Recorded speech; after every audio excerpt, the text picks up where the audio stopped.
1 Coríntios 7. Quanto aos assuntos sobre os quais vocês escreveram, é bom que o homem não toque em mulher. Mas, por causa da imoralidade, cada um deve ter sua esposa, e cada mulher o seu próprio marido.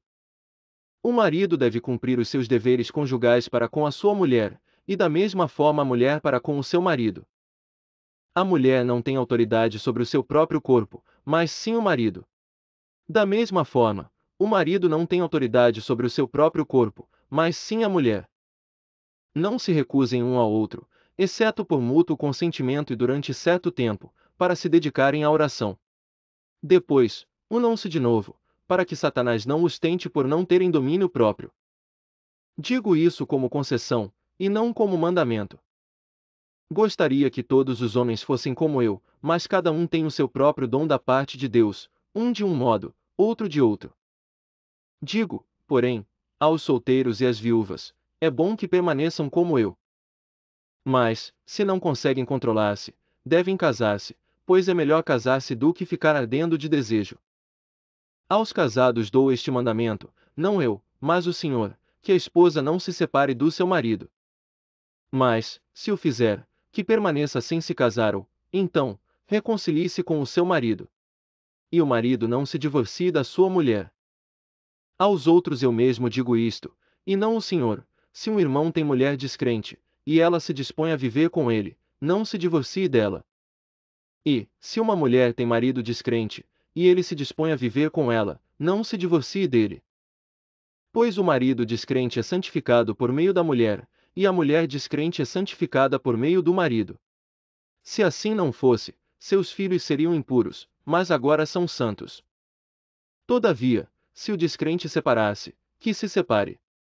Em tais casos, o irmão ou a irmã não fica debaixo de servidão, Deus nos chamou para vivermos em paz.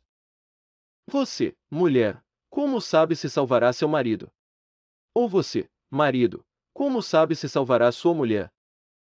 Entretanto, cada um continue vivendo na condição que o Senhor lhe designou e de acordo com o chamado de Deus. Esta é a minha ordem para todas as igrejas. Foi alguém chamado sendo já circunciso? Não desfaça a sua circuncisão. Foi alguém chamado sendo incircunciso? Não se circuncide. A circuncisão não significa nada, e a incircuncisão também nada é, o que importa é obedecer aos mandamentos de Deus. Cada um deve permanecer na condição em que foi chamado por Deus. Foi você chamado sendo escravo? Não se incomode com isso. Mas, se você puder conseguir a liberdade, consiga-a. Pois aquele que, sendo escravo, foi chamado pelo Senhor, é liberto e pertence ao Senhor. Semelhantemente, aquele que era livre quando foi chamado, é escravo de Cristo. Vocês foram comprados por alto preço, não se tornem escravos de homens. Irmãos, cada um deve permanecer diante de Deus na condição em que foi chamado. Quanto às pessoas virgens, não tenho mandamento do Senhor, mas dou meu parecer como alguém que, pela misericórdia de Deus, é digno de confiança. Por causa dos problemas atuais, penso que é melhor o homem permanecer como está. Você está casado. Não procure separar-se. Está solteiro. Não procure esposa. Mas, se vier a casar-se, não comete pecado, e se uma virgem se casar, também não comete pecado. Mas aqueles que se casarem enfrentarão muitas dificuldades na vida, e eu gostaria de poupá-los disso. O que quero dizer é que o tempo é pouco. De agora em diante, aqueles que têm esposa, vivam como se não tivessem. Aqueles que choram, como se não chorassem, os que estão felizes, como se não estivessem, os que compram algo, como se nada possuíssem. Os que usam as coisas do mundo, como se não as usassem, porque a forma presente deste mundo está passando.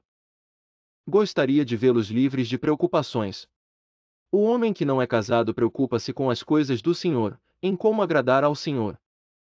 Mas o homem casado preocupa-se com as coisas deste mundo, em como agradar sua mulher. E está dividido. Tanto a mulher não casada como a virgem preocupam-se com as coisas do Senhor, para serem santas no corpo e no espírito.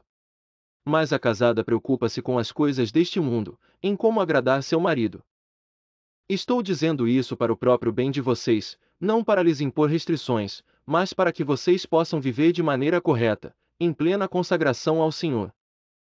Se alguém acha que não está tratando sua filha como é devido e que ela está numa idade madura, pelo que ele se sente obrigado a casá-la, faça como achar melhor. Com isso não peça. Deve permitir que se case. Contudo, o que se mantém firme no seu propósito, e não é dominado por seus impulsos mas domina sua própria vontade, e resolveu manter solteira sua filha, este também faz bem. De modo que aquele que dá sua filha em casamento faz bem, mas o que não a dá em casamento faz melhor.